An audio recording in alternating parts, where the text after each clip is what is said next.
I am Kathy, a 55-year-old woman. A few years ago, my husband passed away due to a sudden illness, and now I live alone. I have two children, but both are married and do not live with me.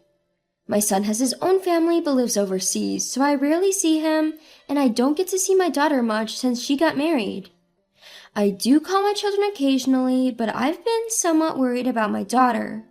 She always sounds lifeless, and I wondered if she was being mistreated at her in-laws' place.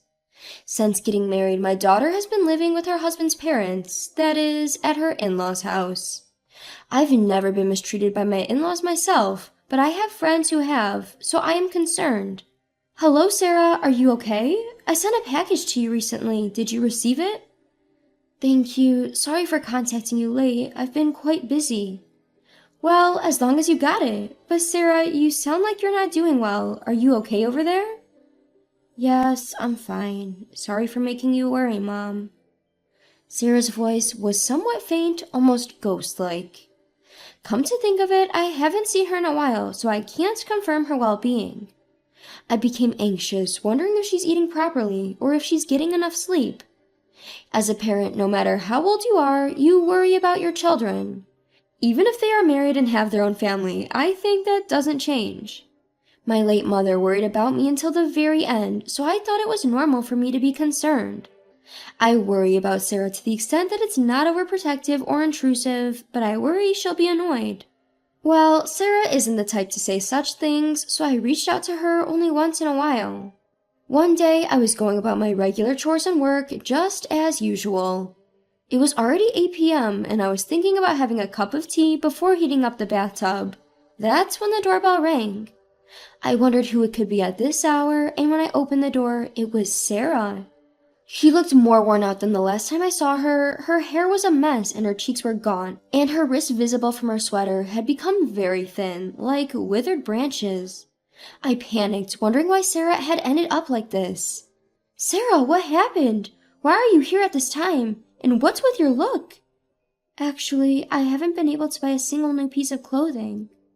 What? Really? All the money I saved up from the time I was single, and even my full earning from my current part-time job, gets taken away. So I can't buy clothes for myself, and even when I ask my husband, he won't buy them for me. I see. That's why she's wearing such a tattered sweater and coat. They're covered in lint with holes everywhere.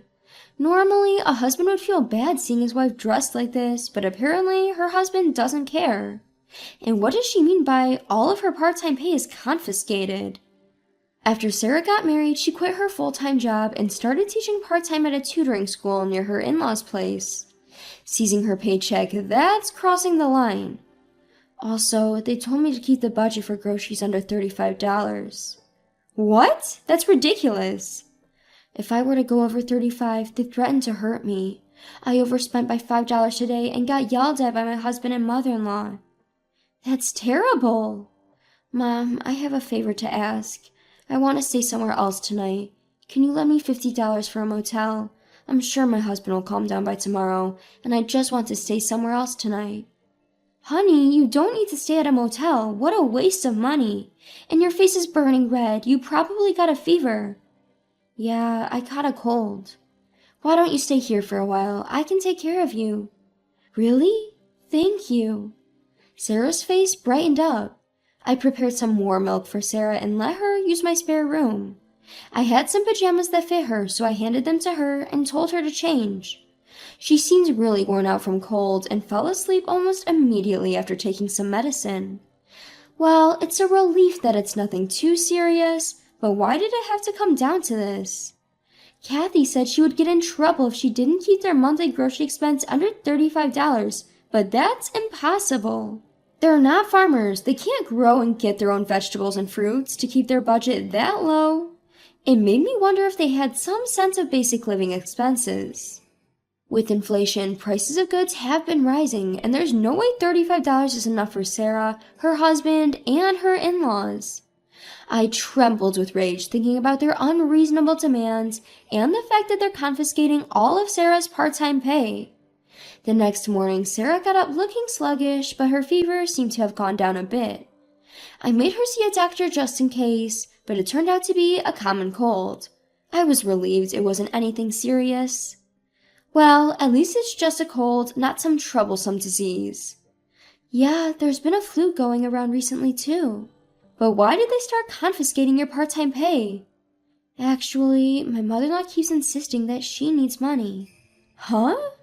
At first, she said she didn't have enough funds for retirement, giving several reasons, but something feels off. Packages of huge boxes are constantly being delivered to our house, and she doesn't show me what's inside. What? I'm starting to suspect that she's buying something suspicious. She told me it's for her retirement, but I think she's lying. That's concerning. I too started to think that Sarah's mother-in-law, Sabrina, must be buying something sketchy. Sarah hasn't seen what's inside these frequently delivered packages, but she says they're definitely suspicious. They arrive in abundance from overseas, so I guess her part-time earnings are being spent on that. Taking Kathy's part-time wages to buy whatever she wants is truly wicked. What in the world is her in-laws buying in such quantities anyway? I started to feel scared. Then one day I decided to go out for some tea with my friend. Sarah recovered from her cold, so she said she was just going to relax at home and read a book. After having tea with my friend, I decided to report my daughter's situation to the police. Then, about 2 hours later, Sarah's in-laws showed up. Sarah's husband was away on a business trip abroad, but the expressions on his parents' face were demonic. Sarah's mother-in-law, Sabrina, turned beet red, while her father-in-law, Robert, glared. "You're the one who reported us to the police, aren't you?" "Yes, that's correct."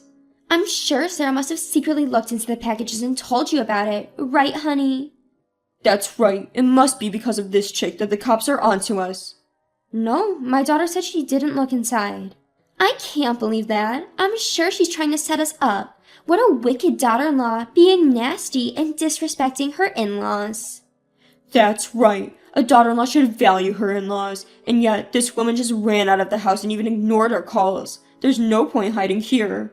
"But I had no idea what my husband would do to me if I didn't run away." "What? You're blaming our son now? It's your fault for overspending on groceries. Stop with the excuses." "That's right. Shut up now. Just how many times do we have to tell you that we only have light meals to keep it healthy, so $35 for groceries should be enough." Light meals? Yes, exactly. Light meals are the best for us humans. Eating luxurious meals can lead to gout or lifestyle diseases, which is why our model is to have light and simple meals only. So $35 is indeed enough for groceries. Well, because of all that nonsense, my daughter has become as thin as a rail. Robert always spoke as if eating light meals was a shortcut to good health, but when Sarah first came home, she was clearly malnourished. Her shiny hair was now dry, so was her face, and her skin was peeling off. What's worse, she was so skinny that she looked like a skeleton. She might have gained a little weight now, but no one can possibly gain 20 pounds in a month, no matter how hard they try. Sure, there might be some who can, but Sarah isn't a big eater, so she probably only gains about 5 pounds max. And yet, she's wasting $35 like that. She's such an incompetent daughter-in-law. Have you ever taught her how to manage household expenses? This tells a lot about the way you raised her. Oh, look who's talking. What did you say? Well, all that talk about light meals is just a lie, isn't it? You two have been secretly feasting on good food, haven't you? Well... A friend of mine mentioned that she saw you guys shopping for expensive ingredients at the upscale supermarket Whole Foods. That's... And apparently you were also buying quality liqueur. Were you hiding it to drink somewhere else? Well, that's... They were clearly taken aback, looking rather flustered. Sweat was trickling down their faces, and they were huffing and puffing as they wiped it off. So, what's your point? Reporting us to the police just because we secretly enjoy good food without our daughter-in-law? Have you lost your mind, Kathy? Haha. Exactly. It's not a big deal, right? We also want to spoil ourselves once in a while. We've been eating simple and light meals for so long. Oh, is that so? But I suppose all this luxury is thanks to the money you've made through your sketchy business. What? Huh? Don't you guys sell Japanese pharmaceutical products on eBay? About that... It seems that it's against the site's policy for individuals to sell pharmaceutical products. I don't really use online flea markets much, so I wasn't aware. But isn't that against the Pharmaceutical Affairs Law? Well, So I decided to report it. It seems you were selling stuff like Dream Diet Pills. But how do you know? Oh, that friend of mine was almost sold to get your products. She's a bit chubby, and when she was walking down the street, she ran into you and got asked to try the Dream Diet Pills and to buy them from your online store. Oh, that time. My friend is indeed a bit chubby, but she was offended that someone even more overweight would say something like that to her, haha.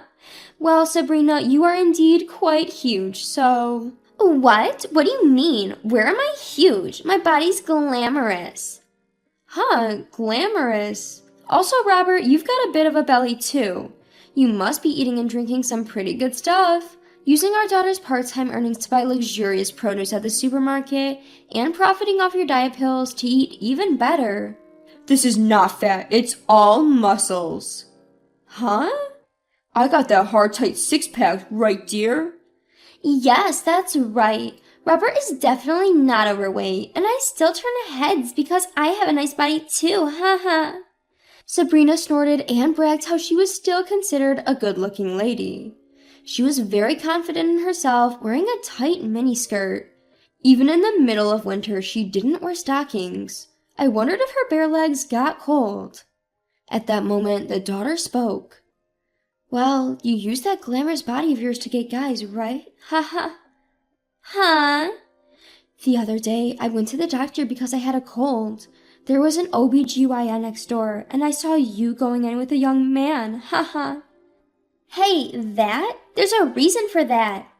Do you mean in your 50s you've had a child with a young man? Or did you catch a disease? Oh my. That's not it. Shut up. You even got that far with some random guy. Are you pregnant or sick? Which is it? I'm sick. What the hell? No wonder I've been feeling off. It's your fault. I'm sorry, I was just with him for fun. It's not my fault. The guy just wouldn't leave me. Huh, you seem to be having a great time. You guys even looked like a sweet couple, holding hands and going into the hospital. And it was you who was all excited, talking about, let's go dine at a restaurant after this, and we'll go on a Ferris wheel too, haha. Shush, don't talk any more than this. I cannot forgive you for using all of my earnings and the fact that you guys were eating great outside home. Also reselling the contents of that strange package, breaking the law, terrible. Well, needless to say, having an affair is awful too, haha. Ah! Sabrina, everything's ruined because of you. Huh, father-in-law, you were selling stuff out too. I know you guys were being sneaky, staying up at night. No, I was only running a business. I wasn't having an affair. I'm clearly innocent. No, what are you talking about? You've been a criminal since the moment you violated the law. You're far from innocent. My daughter has grown tougher now and took a firm stand against them. Sabrina was sobbing uncontrollably and Robert kept yelling. It was a disaster. Even though we were in our house, they were so loud that our neighbors came out and it turned into a gawking spectacle. They yelled at me, saying they were being embarrassed, but it wasn't my fault. For now, my daughter's planning on divorcing your son. Given that she was abused, she'll probably sue him for emotional distress and seek compensation. That's right, I will seek compensation from my husband. Also, please return all my part-time earnings that you guys took away. But... I said give it back. Don't you dare underestimate me. Did you think I was some slave who would just obey everything? I'm not afraid of you anymore. I don't care what happens. Just give it back. Yes, I'm sorry. I was wrong. I apologize. Our usually soft-spoken daughter raised her voice, causing them to hastily bow down in apology. It seemed as if we were bullying them, and I wished my daughter would stop yelling at them, but I guess it serves them right after all. In the end, they were penalized for their crimes, it seems. Later, Sabrina and Robert got divorced, but it turns out Sabrina had not only contracted a disease, but was also pregnant in her 50s. Even I was taken aback by this. She, of course, had to pay alimony to Robert. Since then, Sabrina planned on starting over with her lover, but got abandoned by him. Even when I heard this, she meant nothing to me, so I didn't care at all. My daughter also got divorced and receives compensation from her ex-husband. My daughter didn't have children yet, so I thought it was good that she was able to divorce before having any. Rumors spread in our neighborhood that my daughter ran away after she was mistreated by her husband. It seems that the rumor also got to his workplace. From what I've heard, it became uncomfortable to stay at his workplace, so he resigned on his own. I don't know what happened to him after that, but he's probably staying with his father, Robert. I am now living together with my daughter, but we are not financially struggling. My daughter works as an online tutor, and I have been working from home for a while now, so we make a decent living. My daughter has been putting on some weight and getting healthier. Seeing this, I am truly relieved.